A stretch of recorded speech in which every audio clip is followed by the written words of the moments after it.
peso, sul basso si fa che l'estro, torrente a tomo mia, a peso saiana, intendo in saera, su luz questa festa, cantende, ballende, un sorriso in lara, si intendo nascende, da chi m'ammento, chi festa vado Festas de Sardigna, d'ogni sarda festa, un devota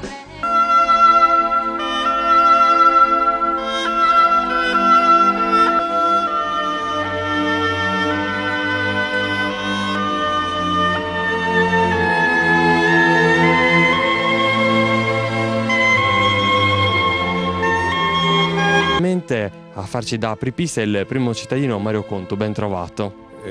Buongiorno, benvenuto. Dicevo, un piccolo centro questo, conta quanti abitanti? Un piccolo centro conta circa 360 abitanti. Ovviamente questo non vuol dire che non sia un centro attivo, non vuol dire che conservi la storia e tradizioni. Per cercare di farlo sempre il meglio degli altri anni in pratica, ecco. Tanti aspetti interessanti che riguardano questa festa. La prima, come diceva lei, il Palio degli Asinelli, la seconda è il rientro degli emigrati qui a Genore. Degli emigrati, quindi il rientro degli emigrati che da circa 50 anni a questa parte sono mancati circa 1 migliaio di abitanti che non hanno mai fatto più ritorno in pratica. Ci sono tracce di passaggio del periodo romanico, del periodo punico, del periodo bizantino, oltre diciamo ai nuragici veri e propri, ai protosardi. Ecco. Può essere la trasfigurazione del Signore. Pare che sia stata costruita intorno agli anni 1300-1400, tant'è che c'è testimonianza. A testimonianza c'è una campana in pratica che è datata appunto 1408.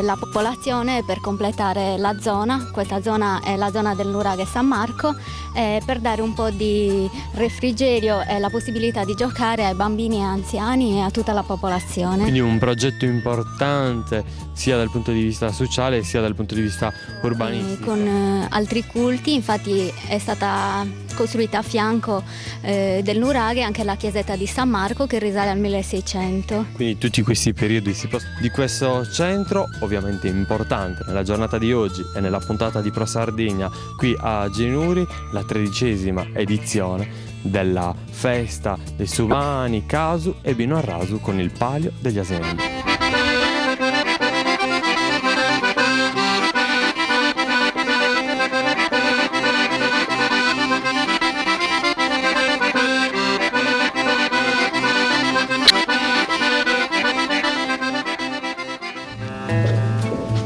Eccoci qui, andiamo a scoprire come producono il pane qui a Genuri.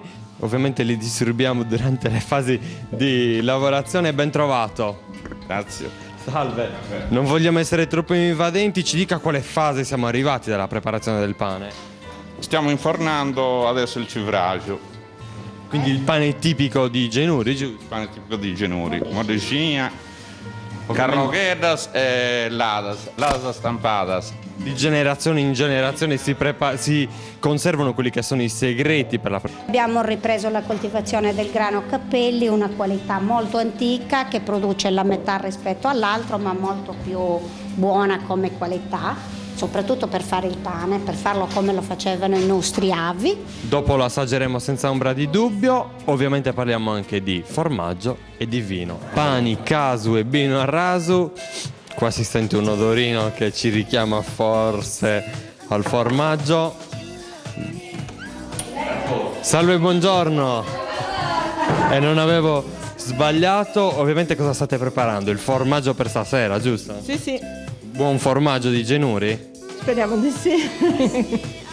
Ovviamente tante saranno le persone che lo gusteranno. Voi continuate a tagliare formaggio. Quante persone arriveranno stasera? Tante. Penso una migliaia io. Si mangiano tutto il formaggio. Formaggio e dobbiamo fare anche le frittelle. Ah sì? Me ne hanno parlato di queste frittelle. Il frittelle col pane, giusto? Sì. Quindi Poi particolare. si lascia fare un pochettino lievitare, poi si fanno le E come si chiama qui a Genuri?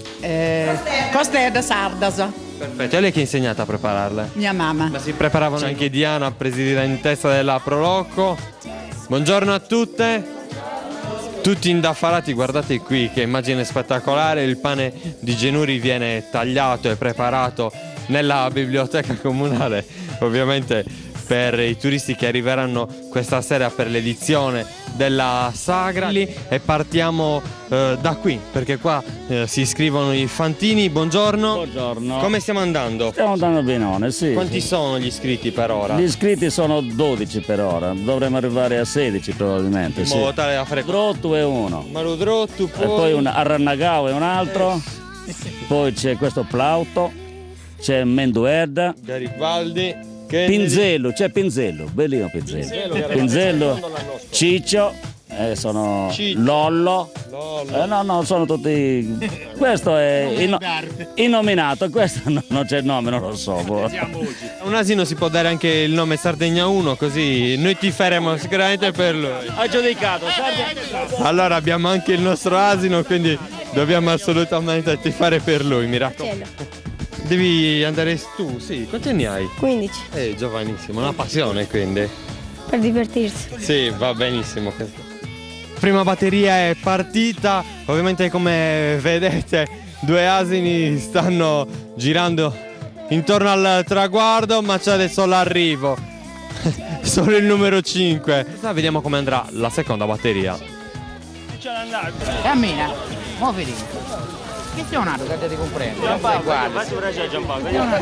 E finalmente arriva il nostro asinello, il numero 10, mi raccomando, porti un nome importante, e il nostro asinello non è tanto grande, razza sarda sicura, come vedete non sembra molto invogliato a correre, speriamo che cambi il suo parere, mi raccomando Christian. Sì, siamo nelle sue mani, vedremo come andrà a finire questa seconda batteria che ovviamente tra poco commenteremo. Ecco la seconda batteria che è partita, Sardegna 1 e il numero 6 hanno sbagliato direzione, bellissima questa mossa degli asini, mentre va avanti e guadagna 10 che ha già compiuto il suo quasi secondo giro. Sardegna 1, ma Cristian non ce la fa e cade. Esce il fantino ma non l'asino, dove l'hai lasciato? Purtroppo. O meglio, dove ti ha Dove lasciato? mi ha lasciato. Non si faceva più prendere, quindi. Sardegna 1 si è concesso un momento di relax, come potete vedere. Terza batteria, gli asini non sanno dove andare, sono spaesati. Il numero 1 cerca di indirizzare l'asino verso quello che è il verso giusto del percorso. Buonasera signora, si sta divertendo? Certo che io mi diverto anche a vedere a lei in televisione. Ah sì? Cioè, E ci guarda, aspetta. sempre. Davvero? Sempre. Allora grazie signora. Ascolti, ma di questi asini non ne vale uno, non corrono. Non corrono per niente. Ma forse non gli piacciono i fantini? No, non è che sono poltroni, sono Ah, gli sì. asinelli, sono troppo poltroni. Poi quelli sardi. Ci vogliono. No, non siamo. No. 5, il numero 5 si aggiudica il suo palio, il palio degli asinelli, la 13ª edizione vinta dal numero 5. Benissimo, siamo divertiti da morire. Da dove arrivate voi? Torino. Siete di Genuri? No? No, ma Siete proprio in vacanza qui? marito di Cono Stramazza. Ah, quindi vicino in ogni caso. Ah sì, il numero 5. Combinazione. Gli ha portato fortuna, signore. Anche Lei? Siamo venuti a vedere il palio. il palio di Dicevo prima che palio sì, si pensa subito a una corsa, ma qui di corsa vera e propria non c'è niente. È un bel divertimento però, perché siamo fatti davvero 2 risate. bello, bello veramente, bello, molto suggestivo, molto bello. È ancora più bello ora andare a Genuri, nel centro di Genuri, a gustare quelli che sono i prodotti tipici di questo centro. Ah, va bene. Quindi vi aspetta formaggio, il pane e del buon vino. Bene, bene, noi da Bravo Veneti ce lo beviamo. Ovviamente non potevamo non chiudere la nostra puntata, il nostro viaggio di Pro Sardegna qui a Genuri con una festa, o meglio con un bel brindisi. Signora, ve l'ho promesso prima che vi avrei portato il vino. Certo, devo creare che mi despedivo e vai a magari spattata di oro, sono 60 più. Mettiamo i Palio ha preso anche parte una giornalista che arriva dalla Norvegia, giusto? Com'è andato il Palio? Bello? Bello, bello, bello. Tu arrivi dalla Norvegia, vero? Sì. Hai anche scattato delle foto, quindi le porterai lì in Norvegia e farai vedere l'asino sardo. Sì. Che è bello, una bella razza da promuovere. Tra l'altro sono tanti i progetti che qui a Genuri si stanno conservando per poi farli esplodere. Magari l'anno prossimo ci sarà anche un museo dedicato all'asinello sardo, quindi noi ci saremo anche l'anno prossimo, chissà, ma andremo alla scoperta di questo centro con tutte le novità.